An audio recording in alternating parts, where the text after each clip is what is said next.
But about the Supreme Court, the Constitution is the guide. And this is not about Amy Coney Barrett, who is an amazing role model, top of her field, the first woman with school-age children who will be on the Supreme Court. Let's be clear. The Constitution says that the president gets to nominate and the Senate gets to confirm. And all 19 times in history, when the party has been the same, they have moved forward with that. But what the left wants, what Counterfeit Kelly wants, is to delay this so that they can get liberal activist judges on the bench. When they don't get their way at the ballot box, they want to take away your freedoms from activist judges who legislate from the bench. We're one vote away from, it's a case called Heller, from losing our individual right to bear arms, our Second Amendment rights. We're one vote away. If you look at actually what happened, this actually took away the ability for those in Nevada to go to church while they could still go to casinos during the lockdowns. Our freedoms are at stake. And Joe Biden won't even release his list of who he would nominate to the Supreme Court. I'd like to know if Mark would call on Joe Biden to release that list. And I'd also like to know, you don't get to pick the timing, Mark. Would you vote for Judge Amy Coney Barrett? Well, we are 30 days away from an election, inside of 30 days, and I trust Arizonans to be able to make a choice as to who their next president is and who they're going to elect to the United States Senate. And to rush through this nomination under these circumstances just doesn't make a lot of sense to me. We've got 420,000 Arizonans right now who are unemployed through no fault of their own and are trying to get by on $240 a week. Why isn't the United States Senate dealing with that? That's my question to Senator McSally. Instead, this is a lifetime appointment to the Supreme Court. It should take some thoughtful consideration. And I think the voters deserve to have a say as to who is going to nominate the next Supreme Court justice to replace Ruth Bader Ginsburg. Mark, this is just another example where you're not answering the question. Another example of trying to say basically nothing to get elected. But you know right well, the winner of this race could be seated right away, as early as November. So you don't get to decide the timing. You just get to decide what your vote is. Would you vote yes or no on Judge Barrett? Well, I said I would vote no. This should wait. Okay. This should wait until January, would not confirm when we have a new president and a new Senate. We're within 30 days of the election, and Senator McSally wants to rush through a lifetime appointment. And the reason is, it's this case about pre-existing conditions and the Affordable Care Act, which through legislation, even after voting 4 times to undermine or eliminate those protections for pre-existing conditions, that didn't work. So now this is Senator McSally's option to be successful in the project she's been working on for 5 years. We have 2.8 million Arizonans who have a pre-existing health care condition, and some of them could lose their health insurance because of this. Mr. Kelly, if you are in fact elected, because the seat replaces the late John McCain, you could be sworn in as soon as the votes are certified. If you are in the Senate, would you support a filibuster to delay the nomination? Well, this whole thing indicates how broken Washington is. The discussion of the filibuster, an old Senate rule.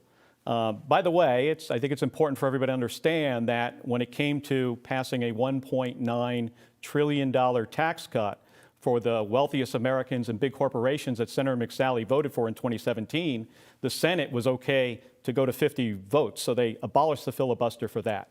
They also abolished the filibuster to try to eliminate the Affordable Care Act and those protections for pre-existing conditions. Senator McSally was okay with that too. Hey, if this comes up as a discussion, if I'm elected to the United States Senate, I will give it thoughtful consideration, and I'm going to do what's in the best interest of Arizona and our country, not what's in the best interest of one political party or the other. Mr. Kelly, you've been a candidate for more than a year. Many people think that you should already have an answer to that question.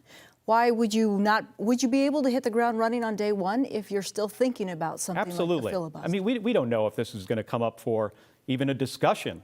It might, and if it does, I will give it thoughtful consideration, and I will do what's in the best interest of Arizona and Arizonans, in the best interest of our country, and not the Republican Party or the Democrat Party. And I think it's important to note, very important to note, that parties aren't in power very long, traditionally, right? It goes from one party to the other. And whatever decision is made on this you're gonna have to live with it from being on the other side. And I understand that, and I will give this thoughtful consideration in a way that, not what is in the best interest for Democrats, or what's in the best interest for Republicans. What's in the best interest of Arizona? And real quickly, Senator McSally, I think voters want to hear why it is not hypocritical for Republicans to go ahead with this during the last year of a term for President Trump when they blocked the nomination in the last year for President Obama. The Constitution is the guide, and the precedent is that in the 10 times in history, all 29 times in history, an opening happened during an election year. All 29 times the president nominated. But when the parties were different, the 10 times, then they didn't get advice and consent. But when the parties are the same, in those 19 times, they all moved forward. Again, this is about, they want stall tactics in order to get their liberal activist judges on the bench, and they want to pack the court. The fact that Counterfeit Kelly can't even answer the question, would he vote for Chuck Schumer? Of course he'll vote for Chuck Schumer.